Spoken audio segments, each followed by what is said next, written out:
Yes, sir. Yes, sir, man. Ooh, gotta be with me. Gotta be with me. Come on. Ooh. Yes, sir, man. What's going on, man? It's your boy Will Z Tidwell, man, with SkyBox Conversationz, man. Where we talk about everything hoops, you feel me? Especially around our LA Lakers, man, and our Arkansas Razorbacks, man. Two of my favorite teams.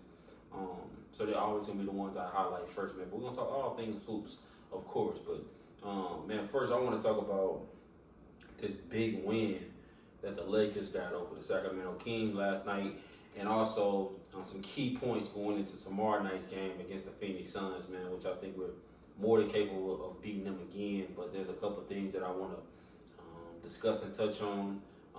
Again, from the previous game when we just took off against the Kings that made us 3-0. The first time we've been 3-0 since the last year Phil Jackson was there, which is crazy within itself, man. And I don't want to get too premature, man, but would it be too early to say that JJ Redick may be a Coach of the Year candidate? Like, is that too early to say? Because his schemes, his in-game adjustments, his relatability, his way to talk the language of the players, his way, the culture he's building that you can see from the outside looking in, and the way the chemistry of the team, like he's doing something that hasn't been seen in the Lakers, man, in 10 years. You feel me? Definitely since I've been out of high school. And I graduated in 2014. So that lets you know it's been a while. And I'll be honest, I haven't always been a Lakers fan, man, but this franchise has grown on me more and more every single day. I love the way they do things. I love the organization, man, and it's good to see us winning again. It's good to see LeBron win. It's good to see AD winning. It's a good feeling. And so I want to kind of take some of my biggest takeaways from the game and discuss those, man. And then I want to kind of talk about some things, again, going into the next game against the Suns tomorrow. And then a couple other, little random things that I saw happen in the NBA tonight. Overall, not too many, but a couple. So I want to open it up with, let's be real. LeBron saved us. You feel me? LeBron saved us in that game against the Kings last night, man. October 26th, he saved us. LeBron went crazy. And I'll be honest, if it wasn't for his heroic acts, I don't know if we would have won that game, And as great as JJ has been in these first couple of games, Lakers Nation, man, Trevor said something so big. He said that he don't know if that was so much about JJ's adjustments as it was LeBron just saving the day, and I agree wholeheartedly. I think that was more so about LeBron just saying, fuck the X and O's. We finna spam them with pick and roll, and we gonna spam them with me and AD doing our thing, and they can't stop us. And this is exactly what happened. I think LeBron had like 16 in the quarter. I think AD had like 16 or 18 or something like that in the quarter as well. So they both got the bulk of their points in the final round, and it was dope to see, man. Like, every time we think LeBron is slowing down, he just keep getting better and better, man. And finished the game with 32 points. He was hooping. And, yeah, man, he saved us. Because for a while I was getting worried, bro, because it looked like we was in shambles. It felt like the old Lakers playing against the Kings with him there, bro. And it was like we were getting out of sorts. We were rushing. We were turning the ball over. We weren't hitting shots. We weren't even getting shots off sometimes. It was ugly, And their defense was really ramping up. They were so fast. They was running and gunning. They was shooting that motherfucker. But I think what really helped us is that we were able to kind of match some of that later on. And Rui was knocking down threes. D-Lo hit some shots. Austin Reeves, he had the best game, but he played well. And then we got to get to the big shot later. We're going to get to that in a minute, though. But, yeah, man, LeBron saved the day. And, again, I think that was more so about how great LeBron was versus how great JJ coached. LeBron, sometimes it is on your players, though, man. Sometimes your players just got to step up to the occasion and take us home.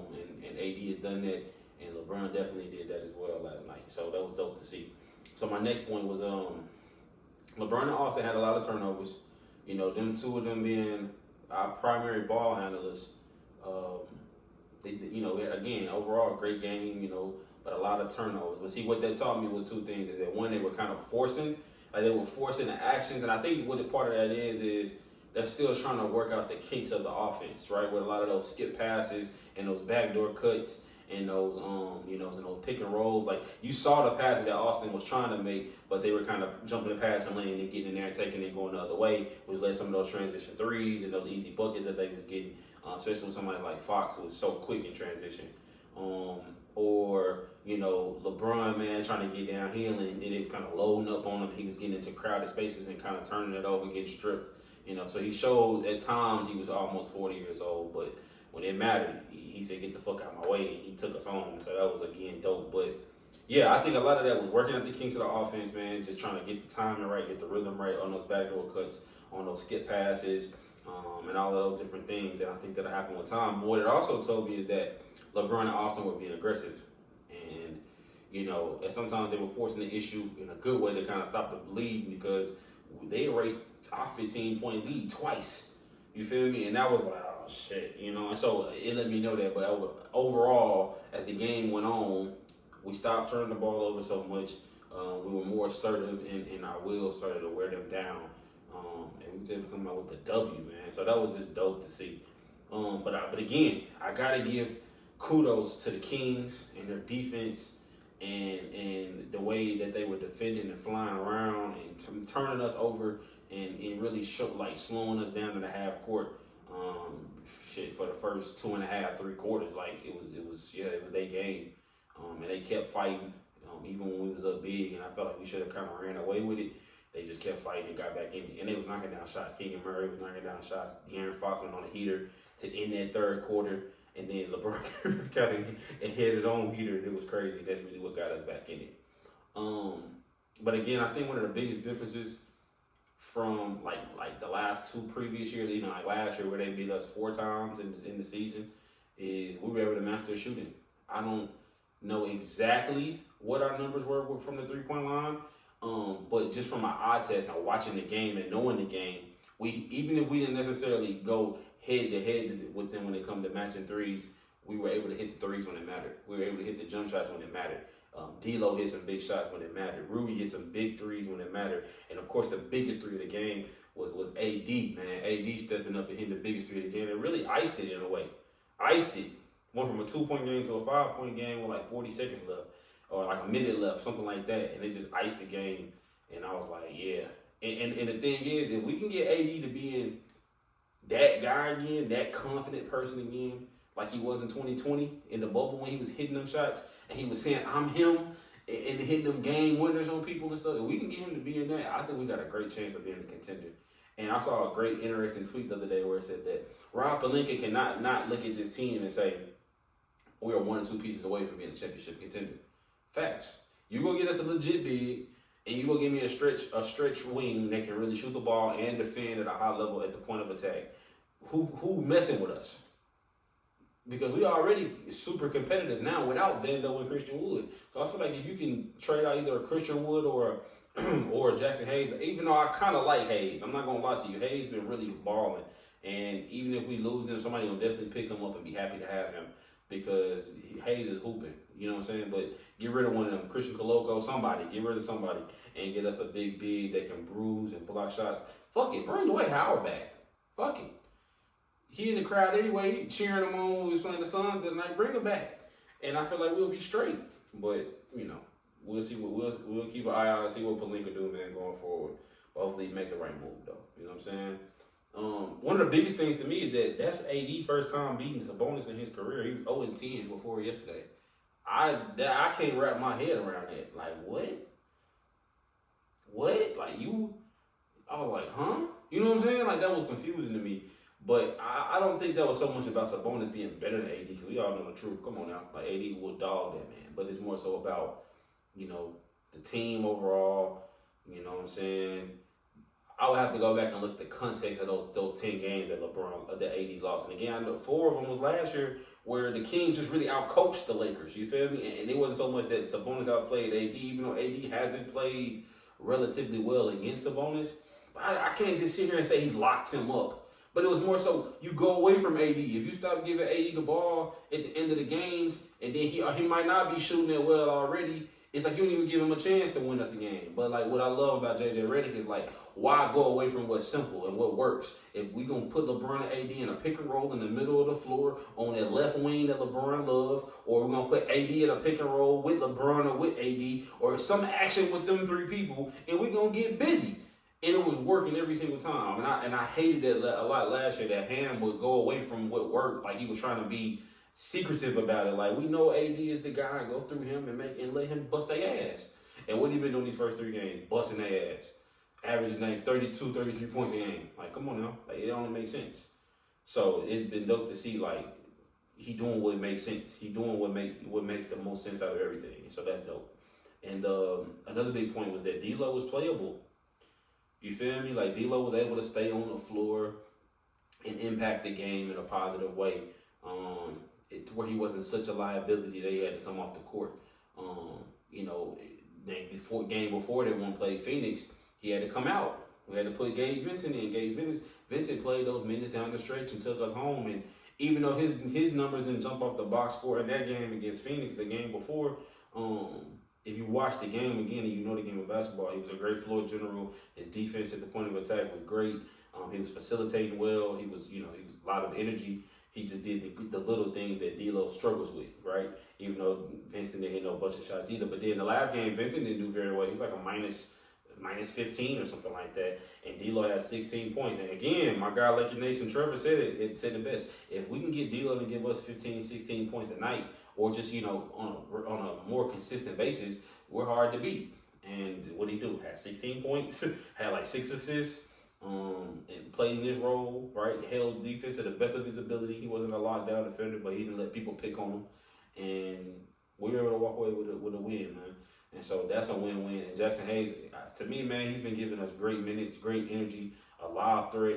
He's holding his own defensively. I love the 2 big lineup, even though we haven't seen a whole lot of it. Like, I like D'Lo and Hayes and Connect as our, for sure, go-tos off the bench. Gabe Vincent, I think he'll continue to figure it out, and his shot will fall, and then we'll have a solid 9 people. And speaking of Connect, he had a big impact off the bench yesterday, man. 10 points. He was like a plus 15, plus 17. He was big, like, he was hooping.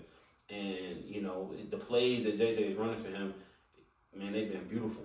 Them curls, them down pins, man. Him off the dribble, handoff, like everything he getting, he and the shot looked like it's going in every time. Even though he hasn't made all of them, he's shooting well, and you gotta respect him. But my biggest thing with him is, and I'm gonna talk, and this is kind of going into what I hope happens and going into the Phoenix game, is that I hope that he's able to get more minutes. I hope JJ is able to find more minutes for Connect, because I think he deserves it. I think he deserves to be on the floor 25, 27 minutes a game. And that's just me. I think he needs to be able to finish some of those fourth quarters or play in the fourth quarter more, and especially in the third as well. Like, he needs to be able to come in and man, keep doing what he's doing, just at a higher clip. You feel what I'm saying? And I think we'll be okay. For real. Yeah, those are my biggest takeaways when it comes to the recent game, man, what we just played. And like I said, some of the things that really stuck out to me. Man, keep your eye out for that, man. JJ Redick might be Coach of the Year. For real. Might be Coach of the Year. Now, on to my couple of points going into this Phoenix game coming up, man. We're playing them in the second time in less than the last, 6 days, 5 days. And they're home this time. They just coming off a big win against the Mavs. KD bust Luka ass, told him he was too little. That was funny, man. That was a great win for them. And I think they picking up some momentum. One of their first, that's a big game for them at home. And I think one of the biggest things that's going to matter in that is kind of going off what I just said about D'Lo. D'Lo got to be able to hold his own. He can't go out there getting picked on like he did the last time they played him, which is why he couldn't play in the fourth quarter, because they was hunting his ass in the pick and roll. They was hunting him. And he fouling, he getting sending people to the line, he getting blue by. Right, he not getting back on D. Like, you gotta, and if you gonna do that, D-Lo, you gotta make shots. You can't be broke and getting picked on defense, which has always been his problem. That's when he's the worst. Is when you get beat up. You're getting beat up on defense, and then you can't make shots either. It's like, damn, now we can't really use you for nothing. And if that does happen, where D-Lo is not making shots and not being able to defend against that Suns team, which is very good, especially with Tyus Jones, I love that pickup. Gabe got to be ready. Gabe got to be ready to be a floor general again, and it'd be great if Gabe could knock down some shots, because again, that still makes us very hard to beat. If we can, and I've heard it put like this the best. These are not my original words, but it's just common sense when it comes to this team. If you can give me Austin, Gabe, or D'Lo, 2 of the 3 to have a great game or a solid game, we're very hard to beat. The Lakers are very hard to beat, and that's just real talk. And so Gabe got to be ready just in case D'Lo's not, or D'Lo and Gabe got to be ready just in case Austin have an off night and having another 5 or 6 turnovers like he did the other night, last night rather. So that's my biggest thing. And then we got to pick on Nurkic. We got to put Nurkic in as many ball screens as we can, make him defend, make him have to work, tire his big ass out to where he don't even, you feel me, where he can't play. And they put KD back at the 5 like they did the first. And that's just me being real about some of our weaknesses. You know what I'm saying?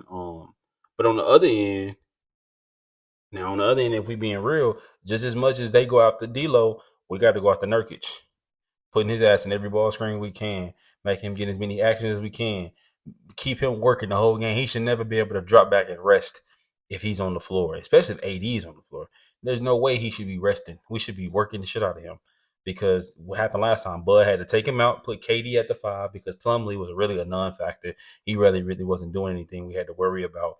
KD had to go to the 5. And don't get me wrong, KD's a pretty good defender. He's 7 foot, long wingspan. Holds his own for the most part. But nowhere near as great of a defender as he is an offensive player. And he ain't nothing he can do with AD. Let's be real. He ain't guarding AD. He gonna foul every time, or he gonna olay. He gonna get out the way, and AD gonna go to work. And so we got to have another big game from AD. So it's an opportunity for AD to have another big game because Nurkic can't do nothing with him. We're gonna get him out of the way and pick on him. He's gonna have to sit him again, hopefully, and then it's open range from there. But that's just how I really think we can affect the game, and especially if we can get Austin Reeves to have another great game like he did against Phoenix a couple of nights ago, where his production kind of crosses out what Devin Booker does. That would be even better, right? And that's what I think gives us such a great chance to win the game like we did the other night. And is it just me, or to me, is it kind of like Bradley Beal just becoming kind of regular schmegular? Like he cool, but he either is like the injuries have kind of slowed him down, or maybe he was just in Washington and they were always pretty good, but they were never like what we thought he was, what we thought he was, if that makes sense, right?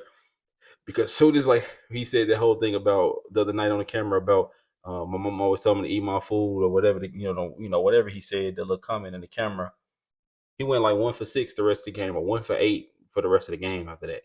And he really kind of forgot Bradley Beal was out there, and injuries always kind of plagued him too, so that's a big part of it, especially last year. And so just something to keep an eye on. Me basically saying I don't trust him. And if we can keep him under wraps too, and don't let all three of them get the hidden shots like they were, the splurs they had, I think we should be able to win that game again. But I wouldn't be surprised if we drop this game against the Suns, just because again they're coming off a really great win against Dallas. Maybe they figuring out some things over there within their offense. But again, I think there's also a big chance for Rui to have another big game because he's showing how great of a rebounder he is, especially with this whole method that JJ is using of crashing from the corners and crashing from those angles, where he's able to get a lot of those loose rebounds and beating guys to the ball and just out hustling people, which is really starting to become our DNA. It's just grit and determination and just outworking people. And so putting Nurkic in many ball screens, putting him in so many things where he's away from the basket or he's so busy working to defend, he's not able to rebound, which was a big problem for them while we were able to beat them up on the board. So it's a big opportunity for Rui as well. So, man, it's just something to keep our eye on. And kind of what I said earlier, man, Connect 4, Dalton Connect, man, I'm watching him, and our bench has to be better than their bench. Connect has to come off the bench and be productive. Jackson Hayes has to continue to come off the bench doing what he's doing. Gabe, if he can knock down a couple threes and continue to defend like that, man, we're gonna be in great shape. And our guys have to be better than Royce O'Neal, the young rookie that they just got from, I believe, came from Virginia. Hell of a defender, but he's also showing he can shoot the ball. Who else they got coming off the bench? I don't even remember who the other guys coming off that bench. They got Bobo. Who else they got? Overall, we have to be better than them. And I think if we're able to do that, we're gonna be okay. We're okay. And that's really some of the keys to success that I see, man. D'Lo can be getting picked on. Gabe got to be ready. He has to be, that floor general that he was in the last game, but able to knock down a couple more shots. We got to put Nick Nurkic in as much things as we can, Gabe, and have Rui ready to crash and rebound because Nurkic is so tired, and we can just out rebound KD in them as well. Like we can really kill them on the boards and contain Bill. I think if Bill's not able to be a third option, even if Book and KD get to going off, I think we can handle that. With LeBron and AD, and like I said, we can get Austin and D'Lo or Gabe, one of them guys to show up, and then you get Dalton to do something too. That's a lot to ask for. I get it, but I think that's some of our formulas for success and some of the key points that I wanted to make mention of. And before I get out of here, man, random, but the Bucks lost to Brooklyn tonight. That had me scratching my head, man. And somebody said, "Damn, as soon as Ham go back to coaching over there with the Bucks, they start losing to teams like Brooklyn." And that's very funny. I don't think Ham necessarily is the reason, but something is wrong there in Brooklyn because now excuse me, in Milwaukee because they just lost to Brooklyn and they just lost to Chicago a couple nights ago. And so that's very weird. And I looked at it, man. I think Dame was like 1 for 7 for three for like 15, 17 points. He might have like 21 points, but yeah, he was like 1 for 7 for three. Giannis was okay. I think maybe one person off the Bobby had like 15 off the bench, but other than Bobby, I don't think anybody off their bench had over 5 points. And so, from just a glance and not really watching the game, I can see that their bench is not being very reliable. Um, and they're not able to outscore people in that regard. And you're asking Giannis and Dame to be on their A game every single night to where Dame can't afford to go 1 for 7. And if he goes 1 for 7 from three, and he's already not a super, super great defender, and from the looks of it, Cam was getting off. Cam from Brooklyn was getting off. He had 32. And who's guarding him? I'm not sure who they had on him, but he was busting somebody, and that was nothing they could do with him. And so it looks like the formula for Milwaukee is you asking Giannis and you asking Dame to stay healthy all year and show up every single night and never have anybody they can rely on just in case that they don't show up, right? Or they don't have the greatest game or they're not hitting every shot. Does that mean that they're gonna lose? And just remember, and it's too early to just panic or anything, but that's just something to keep our eye on because I didn't expect to see that they lost to the Brooklyn tonight. Nothing. I don't know if it's something to worry about yet, but Steph hurt his ankle tonight. He left off the court gingerly, and we all know about Steph. He's always had foot problems, ankle problems. It's always been his kind of his Achilles, so to speak, that kept him off the court, which he wasn't hurt a lot, but when he was, it was always something usually in that department. And so, man, that's just something to keep our eyes on and asking ourselves, what does that really mean for the Warriors, especially if that's something that they have to deal with for, you know, X amount of weeks or X amount of games or whatever the case may be. Because I'm not gonna lie, from afar, Warriors have been looking pretty good. Now, don't get me wrong, they haven't played anybody. They play like Utah and like Portland, but just from looking at them, they look good. You know what I mean? They were knocking down shots. Their ball moving looks good. They are pretty deep in the sense of having a great team of like role players that are great in their roles and a couple great defenders, and then Buddy shooting the shit out the ball. So just something to keep your eye on because they don't have Steph. I mean, they only go far as he takes them. You know what I mean? And if not, then they just go back to a very regular schmegular team. But I don't really know who you can ask on that team when he goes down to just step up on a nightly basis to go get you 30. I guess Kaminga, maybe D'Anthony Melton can hold his own maybe a little bit. Buddy gonna have to be big. I mean, who else? Shit, who else? Who can you really ask besides them? So that's just that's definitely something to keep your eyes on, man, when it comes to that. But but yeah, man, that's really all I got for you guys, man, when it comes to just some updates on the recent game with the Lakers and the Kings, our upcoming game with the Suns here tomorrow on Monday, the 28th, and a couple other random things that I wanted to touch on. Like I said, the Bucks losing to Brooklyn, keep your eye on that. I don't know what's going on in Milwaukee. Early to say though, and hopefully Steph isn't out too long, man. But yeah, that concludes the episode of SkyBox Conversations, man. Can't wait to tune into the game tomorrow and come back with some post game comments. Man, be sure to like, subscribe to this channel, man. Can't wait to start the private community where you guys can come on here and support, especially if you love the takes that we're giving. Appreciate you guys. Love.